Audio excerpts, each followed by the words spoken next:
reinvented the ladies division in World Championship Wrestling. And oh, that's right. This is that weird period where Ed Ferrara took himself out of the ring, so he's like the commissioner of the women's division.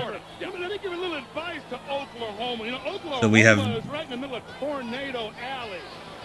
Dee Venturi and little Jeannie. Little Jeannie is the mobster lady. Dee Venturi is the gal cosplaying as Sean Hunter from Boy Meets World. I think that was like a 3-week recap, not just not just Thunder. I am not answering anything close to that question. Oh, you just spread rumors. You know, things are bad in this era when like they've just recorded catcalling into the women's entrance music.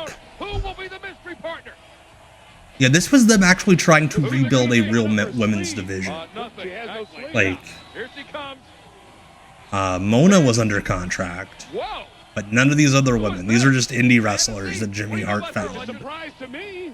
Oklahoma did win the Cruiserweight title, and then he had to vacate it when Russo bailed, or when Russo was kind of... He quit and was told, you're being demoted at the same time. I beg your pardon. And then he became the commissioner of the women's division on like Saturday Night and Worldwide. Yeah, you would have no real reason to have memory of any of them except Mona, Miss Madness. The rest of them, like I think this is was it Fantasy is her name? I think this is her only match in WCW. Like Dee Venturi and the little Jeannie were around to do like Saturday night matches with Mona. That's about it. And yeah, little Jeannie did work that weird Australian pay-per-view with Rodman and Hennig. Dee Venturi just tossed little Jeannie back into the ring. She wants no part of Fantasy. They just might have gotten an old-fashioned argument. You know, you start, no, you start, no, you start. But pushed her out there. Well, that's not. Yeah, Mona's giving away some feet here. Yeah, Mona did wrestle barefoot. I agree. I don't know why, but she did. And 'tis the season. Oh, what was that? It was an arm drag that kind of turned into like both of them power bombing each other. Being lead cheerleader from the corner. But right now, yeah, the WWE Women's Division was just who could be the most naked. Like those women didn't have a chance. Actually, Jeannie should have backed her up. The shame. Get that tag in there.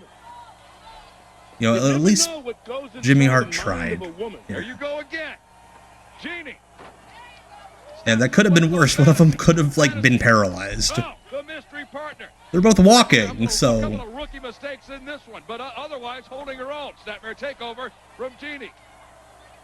Just using that hair as a handle. I mean, women got all that hair. I mean, how can you pass up, grabbing it, yanking? You control the head, the body. Larry Zbyszko just like, yeah, I pull women's hair all the time, don't you? Takeover with the hair as a handle. Fantasy is moving into reality very quickly. Jeannie, knee into the midsection. Oh, look at Dee Venturi, choking the life out of Fantasy. Well, and Mona's trying to get in there. Yeah, Mona's getting frustrated, but she's got to keep her emotional. Little Jeannie keeps pulling up the sides of her pants. Like, not like her pants, but like the sides specifically. It's very weird. Fantasy has carried the mail for her team thus far. Mona, yet to see action.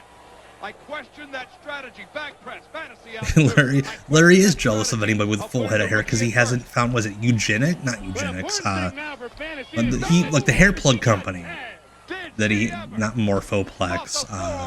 But no, like he had like a hair plug surgery in TNA, and like they did an angle about it.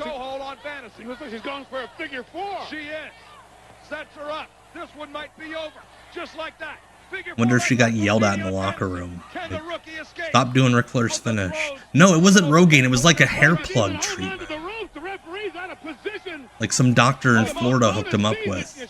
But like in exchange, like they did it for like free. But they had to do an angle on TNA to like plug the place that Larry Zbyszko had his hair plugs on at. I think Chavo Guerrero had it. Had the same hair plugs put in. She's not tapping. If she can roll over and make it to that rope, she'll be much better off. She's rolling over. She's going to reverse it. Fantasy. Can she make it? Like I will say this, they're at least letting these women wrestle. thought he will go for the break. which is, again, a lot better than anybody else was doing at the time, outside of Japan. Mona, though. She didn't control herself. She comes storming in there. Referee's got to take her back out. Here we go. Fantasy's in position. She was, like, literally within inches. Nutrigenics? Maybe. That sounds familiar. Nutrigenics. Or T-Hawk. Nutrigenics. It sounds familiar. That means you don't realize, where you are in that ring. I mean, you're in trouble. I think Matt Morgan had it done, too. So, into the corner. And Jeannie Venturi just yanking the hair of Fantasy. Like she's not in enough pain. I think he brought in Jeannie for Shimmer. I know Dee Dee Venturi and Little Jeannie were in like the same pack with like Malaya Hosaka and Lexi Fife, who he did book. So like I don't know off the top of my head. I wouldn't be surprised if Dee Dee or Dee Dee Venturi or Little Jeannie ended up on like an early show. I'm sure he would have loved to have had Molly Holly Mona, but of course she was done by that point. Jeannie and Dee Dee, they're both flying out there. Mona's going to town. Oh, is she clearing house?